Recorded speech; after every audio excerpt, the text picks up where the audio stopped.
एखादा माणूस यशस्वीकडे पोहोचला तर त्याची मेहनत, चिकाटी, अंगी असलेले गुण न पाहता त्याची जात अगोदर पाहिली जाते. मग ठरवलं जातं की याची कौतुक करायचे की नाही. जर एखादा गुन्हेगार असला तरी तो आपल्या जातीचा आहे म्हणून त्याच्या गुन्हेगारीकडे डोळेझाक केली जाते. संवेदनेची झापडं बंद असलेल्या माणसांना माझा आवाज ऐकू येत असेल का? माणूसपणाची सर्वोच्च कसोटी म्हणजे माणुसकी. कुणी उच्च नीच नाही आणि पंथभेद नाही. अध्यक्ष महोदय, पूज्य गुरुजन वर्ग आणि येथे जमलेल्या नागरिक व माझ्या बालमित्रांनो, तुम्हाला माणुसकी याविषयी माहिती सांगणार आहे. ती तुम्ही शांत चित्ताने ऐकून घ्यावी ही नम्र विनंती. माणसाचा सर्वात मोठा सद्गुण म्हणजे त्याची माणुसकी. माणूसपणाची सर्वोच्च कसोटी म्हणजे माणुसकी. माणसाची ओळख म्हणजे माणुसकी. माणूस माणुसकी शोधण्यासाठी भटकतो, स्वतः माणूस आहे हे विसरून. माणुसकी म्हणजे तरी काय हो? इतरांशी प्रेमाने, आपुलकीने, संवेदनशीलपणे, सहकारी वृत्तीने वागण्याची व जगण्याची विवेकी कला. माणसांबरोबर चराचरातील प्रत्येक घटकाबरोबर आपल्याला प्रेम करता यायला हवं. माणूस हा बुद्धिमान प्राणी आहे म्हणूनच निसर्गाला त्याच्याकडून खूप अपेक्षा आहेत. मात्र माणूसच माणुसकी विसरून निसर्गातील अनेक घटकांबरोबर स्वतःलाही अडचणीत आणत आहे. संवेदनशीलता हरवत चाललंय हे समाजातील वास्तव चित्र आहे.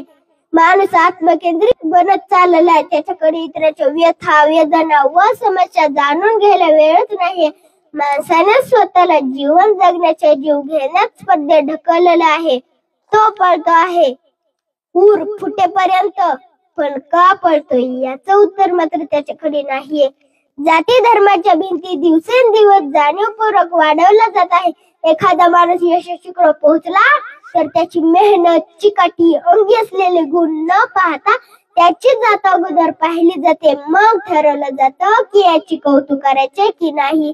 त्याच्या बरोबर एखादा गुन्हेगार असला तरी तो आपल्या जातीचा आहे म्हणून त्याच्या गुन्हेगारीकडे डोळेझाक केली जाते. खरं सांगायचं म्हणजे हे समाजातील वास्तव चित्र पाहिल्यावर माझ्या बालमनाला मी माणूस असल्याचे लाज वाटते. विकृत माणसं कधीच कोणत्या जाती धर्माची वा देशाची नसतात.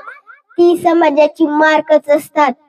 आपण समाज तर मारत नाहीत ना, हा विचार प्रत्येकाने करावा. संवेदनेची झापडं बंद असलेल्या माणसांना माझा आवाज ऐकू येत असेल का?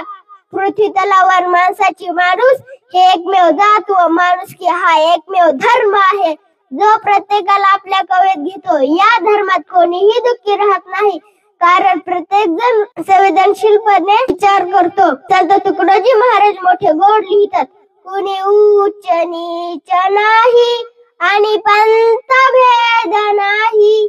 समुदाय प्रार्थनेची किती गोड ही प्रणाली. साने गुरुजींनी आपल्याला सांगितलंय, खरा तो एकची धर्म जगाला प्रेम पावे. हरवलेली माणुसकी पुन्हा शोधूया, तुटलेले मन पुन्हा साधूया, दुखावलेल्या भावनांवर मायेची फुंकर घालूया. आपण सर्वजण निसर्गाची लेकरं आहोत म्हणून एकमेकांसोबत बंधुभावाने, समतेने व न्यायाने वागूयात. एकाच आयुष्यात सर्व ओरबाडायची मानसिकता सोडून देऊन पुढच्या पिढीसाठी नवीन काहीतरी देऊन जाण्याचा प्रयत्न करूयात. माणूस म्हणून जन्माला आलोय, माणूस म्हणूनच मरूया.